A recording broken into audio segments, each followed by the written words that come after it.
seems to be brimming with happiness. Do you think that the friction and the tension that prevailed between these two camps, if we can call it that, has gone now? Vineet, thanks for having me on your show. What we see is a typical balancing act, but this is a smart act. At least it is not going the Punjab way where we have seen Captain Saab leaving the Congress. For some time, the fictions and fractions might settle down. It's like you're putting a band-aid or a plaster on them.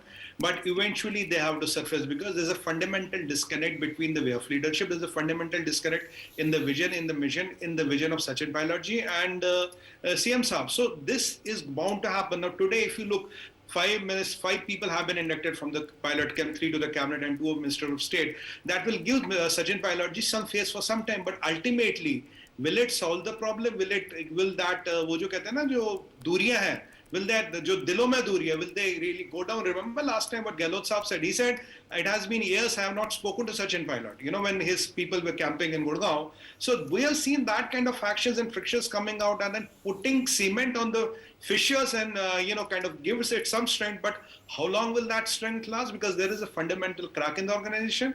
And typically when you look at Vineet, when you look at the Congress party yesterday, Sidhu was saying कि इमरान खान तो मेरा बड़ा भाई है. Last time he was seen hugging Bajwa, झपिया पा रहे थे, उससे या गले पड़ रहे थे, गले मिल रहे थे, whatever. Now Imran Khan becomes a big brother, and Sidhu ji was also saying something very astonishing yesterday. Yeah, he was saying that you should open borders with Pakistan, and there is a $37 billion trade which can happen between Punjab and Pakistan. I was looking at the GDP of Pakistan. We need $260 billion. The exports of Pakistan are $35 billion, and the imports are around 33, 34 billion.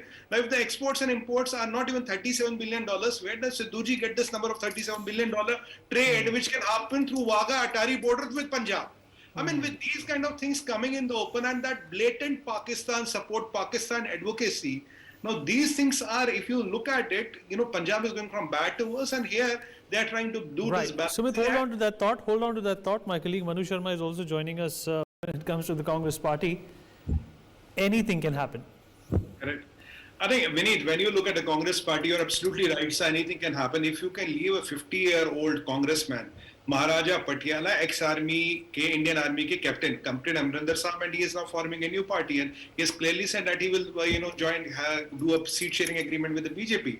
So when these things are happening now, what rightly is being brought out is what the Sachin Pilot loyalists are accommodated. But what are the portfolios they will get? But fundamentally, the question remains, Vineet, who is the CM face? Is Sachin Pilot the next CM face? Then he has to be projected or kind of shown to the people now. Or is it Mr. Gehlot or his clan who is going to take over? So that fundamental rift, that fundamental division still exists. So you can, and what I rightly said is that you can put a band-aid, you can put a marham patti, but that will not, heal the wound. So what this is right now is a balancing act. This will live for some time, but this will bring the question more closer. Who is the next CM face? Who is going to be the Adhikari of Congress in Rajasthan? Is it Sachin Pilot? For more such videos,